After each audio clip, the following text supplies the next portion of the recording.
তো good morning বন্ধুরা, good morning from আমার পাড়া। ঠিক আছে, আর এখন সময় হচ্ছে সকাল 6:14 বাজে। সকাল 6:14, দেখো ভালো করে দেখো, বুঝতে পারবে। তো 6:20 মধ্যে আমার মায়ের বাস আছে বকুলতলা থেকে। তো আমি অ্যাকচুয়ালি যাচ্ছি এখন শস্যনার দিকে, মানে বেহালা শস্যনা, মানে চৌরাস্তা থেকে যে রাস্তাটা বাদিকে গেছে শস্যনার দিকে, ঠিক ওই দিকটাতে যাবো। ওই দিকে গিয়ে বকুলতলা বলে একটা জায়গা আছে, ঠিক আমি এখন বকুলতলায় যাবো। কারণ হচ্ছে মা যাচ্ছে নবদ্বীপে। তো যার জন্য আমি সকাল 6টার সময় কাজে বেরোচ্ছি বলতে গেলে আমি সকাল 6টার সময় কাজে যাচ্ছি না, আমি সকাল 6টার সময় আমি আমার মাকে ছাড়তে যাচ্ছি বকুলতলাতে। আর ওখান থেকে মাকে একটা বাস নিয়ে যাবে, ঠিক আছে। তো বাস বলতে গেলে একটা বাস আসবে, যেই বাসটায় করে মা এর থেকে নবদ্বীপ যাবে। তো যার কারণে আমি এই সকাল 6টার সময় বেরোচ্ছি। তো আমি গাড়ির কাছে এসে গেছি, তোমরা যেমনটা দেখছো, দেখো আমার গ্যারেজ, গাড়ি সাইডে রাখা আছে। তো সবাই এত অন্ধকার, মানে ভিডিও ঠিকভাবে আমাকে দেখা যাচ্ছে না, ঠিক আছে। তাই আমি বেশি কথা বলবো না, চলো আগে গাড়িতে বসে সোজা হচ্ছে মাকে আগে বকুলতলা নিয়ে যাওয়ার পর হয়তো ওখান থেকে 7টা থেকে ট্রিপ স্টার্ট করবো, ঠিক আছে। তাও আমার জন্য এটা অনেক সকাল আজকের, বিকজ আজকে ভাই বিশাল ঠান্ডা। আজকে 16 তারিখ। তো আমি এর আগে 2 দিন ফের কামাই করেছি, মানে এই আগে সব টোটাল আমি পুরো এই মাসে প্রায় আমি 12-13 দিন কামাই করেছি, ঠিক আছে। অনেক কামাই হয়ে গেছে। তো চলো গাড়িতে বসে তারপরে কথা বলছি। তো এখন সময় হচ্ছে সকাল 6:50, ঠিক আছে। 6:50, এখানে আমি পৌঁছেছি 6:40-এ। তো 6:40-এ এখানে এসেছি, 10 মিনিট ধরে ওয়েট করে মাকে বাসে তুলে দিচ্ছি। মানে মা, তোমাদের যেমন বললাম যে মাকে নিয়ে যেতে যাবো আর কি। তোমার মা অ্যাকচুয়ালি আমার মাসিদের সাথে যাচ্ছে নবদ্বীপ, ঠিক আছে। মায়াপুর নবদ্বীপ যাচ্ছে। তো যার কারণে আমাকে 6:30টার মধ্যে এখানে ঢোকার কথা। আমরা ঘর থেকেই বেরিয়েছি 6:30, যার জন্য ভাই গাড়িতে শ্যুট করতে একদমই ভুলে গেছিলাম। ক্যামেরা লাগানো ছিল, তারপরেও শ্যুট করতে পারিনি। আর এখন এখানে এসে বসে আছি। আর এখানে ট্রিপের অবস্থা দেখো ভাই, স্কিনে একটাও ট্রিপ নেই, ঠিক আছে। এরকম বাজে অবস্থা যে স্কিনে একটাও ট্রিপ নেই। তো এখানে একটু অপেক্ষা করবো। আমি দাঁড়িয়ে আছি এখন এক্সাক্ট বকুলতলাতে, ডায়মন্ড সিটির পাশে। তো দেখা যাক কতক্ষণ এখান থেকে ভাড়া ঢোকে। আর যে সমস্ত আওয়াজগুলো বাচ্চা হয় সবই বেকার, কারণ কুয়েস্ট মল যাবে এখান থেকে নাকি 260 টাকায় এই সকালবেলায়। ভাই 13 কিলোমিটার যাবে 260 টাকা, বুঝতে পারছো। মানে ভাই এক কথায় আমি ভাই ভিখারিদের জন্য গাড়ি চালাই না, ঠিক আছে। আমি যারা পয়সা দিতে পারবে তাদের জন্য গাড়ি চালাই। কোয়ালিটি অফ সার্ভিস প্রোভাইড করবো, কোয়ালিটি অফ মানি নিয়ে, ঠিক আছে। যেটা ন্যায্য পাওনা সেটা দিতে হবে, ন্যায্য পাওনা না দিলে ভাই আমি কারোর জন্যই গাড়ি চালাবো না। তো চলো এখানে একটু ওয়েট করি। ওয়েট করার পর কতক্ষণে দেখি নেক্সট ট্রিপ ঢোকে। নেক্সট ট্রিপ ঢুকলে তোমাদেরকে অবশ্যই বলবো। ক্যামেরাটা একটু বাইরের দিকে সেট করে দিই। বাদিকে দেখো ডায়মন্ড সিটি, ঠিক আছে। বাদিকে যে দেয়ালটা দেখলে ওটা ডায়মন্ড সিটি। পারলে পজ করেও দেখে নিতে পারো। তো আমি হঠাৎ করে ভুলে গেছিলাম রেকর্ডিং করতে, তো রেকর্ডিং করা চালু করে দিয়েছি। আর এখন আমি যাচ্ছি একটা প্যাসেঞ্জারকে পিক আপ করতে। ঠিকই শুনেছি, একটা প্যাসেঞ্জারকে পিক আপ করতে যাচ্ছি। আর প্যাসেঞ্জারকে নিয়ে যাবো চিকচিক ফিশ হচ্ছে একটা দোকানের নাম, মানে ফাস্টফুড দোকানের নাম, ঠিক আছে। আর এইটা হচ্ছে আমাদের মহাত্মা গান্ধী রোডে, মানে এমজি রোডে আছে। মোটামুটি 41 পল্লী ক্লাব বলছি, অজয় না, বিবেকানন্দ স্পোর্টিং ক্লাব। হ্যাঁ, বিবেকানন্দ স্পোর্টিং ক্লাবে একটু আগে, মানে কবরডাঙ্গার দিক থেকে যেতে বিবেকানন্দ স্পোর্টিং ক্লাবে জাস্ট 200-300 মিটার আগেই চিকচিক ফিশ বলে দোকানটাই আছে।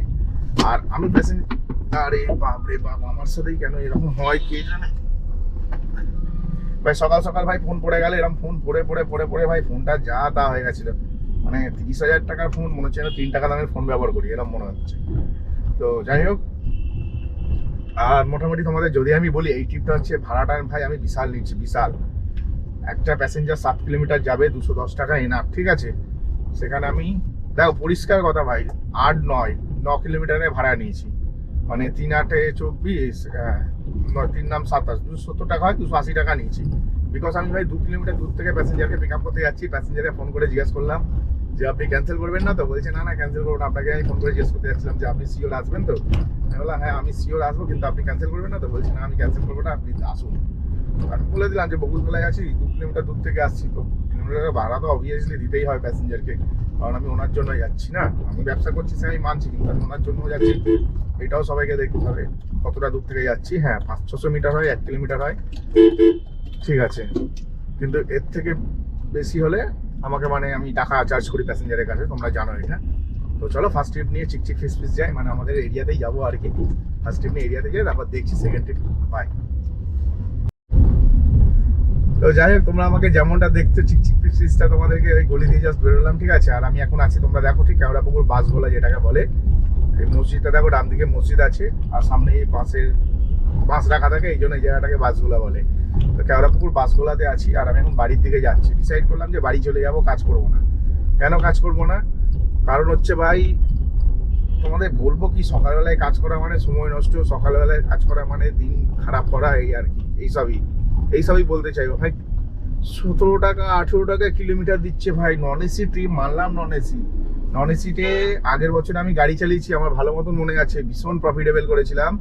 এর পেছনে কারণ ছিল নন এসিতে ডিফারেন্স ছিল 20-30 টাকার, এর থেকে বেশি না, খুব জোর 40 টাকার ডিফারেন্স। ঠিক আছে, আমি আগের বছর গাড়ি চালিয়েছিলাম ইন ড্রাইভে, নন এসিতে 20 টাকা থেকে 30 টাকা ডিফারেন্স ছিল, খুব জোর হলে 40 টাকার ডিফারেন্স। ভালো করে শোনো। আর এখন নন এসির ভাড়া কেরম দেখাচ্ছেন, এখান থেকে এখন একজন ধর্মতলা যাবে, ধর্মতলা বলছি, মেডিকেল কলেজ যাবে, 14 কিলোমিটার রাস্তা, 14 কিলোমিটার রাস্তা ভাড়া দেখছে 280 টাকা, মানে 20 টাকা কিলোমিটার। ভাই 20 টাকা কিলোমিটার গাড়ি চালানো সম্ভব না, কারণ হচ্ছে খালি গাড়ি নিয়ে আমি প্যাসেঞ্জারের কাছে যাবো, তার জন্য আরো 2 কিলোমিটার ধরে রাখো, তাহলে 22 কিলোমিটার হয়ে গেল। এবারে 280 টাকা থেকে 10% কোম্পানিকে দেবো, 28 টাকা কোম্পানিকে দিয়ে দিলাম, 30 টাকা কোম্পানিকে দিয়ে দিলাম, পেলাম কত 250 টাকা, মানে 18, মানে কি বলবো, মানে কি বলবো তোমাদের, মানে বলে বোঝাতে পারছি না। 3-14-42, মানে 420 টাকা ভাড়া হয়, সেখানে পাবো 250 টাকা। ঠিক আছে, 250 টাকার মধ্যে তেল ফেল বাদ দিয়ে ভাই কি বাঁচবে? তো এরকম ভাবে ভাই গাড়ি চালিয়ে লাভ নেই, ওই জন্য আমি সিদ্ধান্ত করলাম, হরিদেবপুরে বসেছিলাম। ঠিক আছে, এখান থেকে আমার বাড়ির ডিস্টেন্স হচ্ছে খুব জোর 2.5 কিলোমিটার বা 3 কিলোমিটার হবে, তো 3 কিলোমিটার খালি গাড়ি নিয়েই বাড়ি যাবো। তাই আমি সিদ্ধান্ত করলাম যে বাড়ি যাবো, মানে বাড়ি যাবো, তাই আমি বাড়ির দিকে চলে যাচ্ছি, এই হচ্ছে মুদ্রা কথা। ঠিক আছে, তো যাই, বাড়িতে গিয়ে, আর ইনকাম আর তোমাদের দেখাচ্ছি না আজকের, কারণ হচ্ছে ভাই কি বলবো, একটা ট্রিপ মারলাম 280 টাকা। হ্যাঁ, প্রফিটেবল ট্রিপ করেছি, লস ট্রিপ আমি করি না, তোমরা জানো।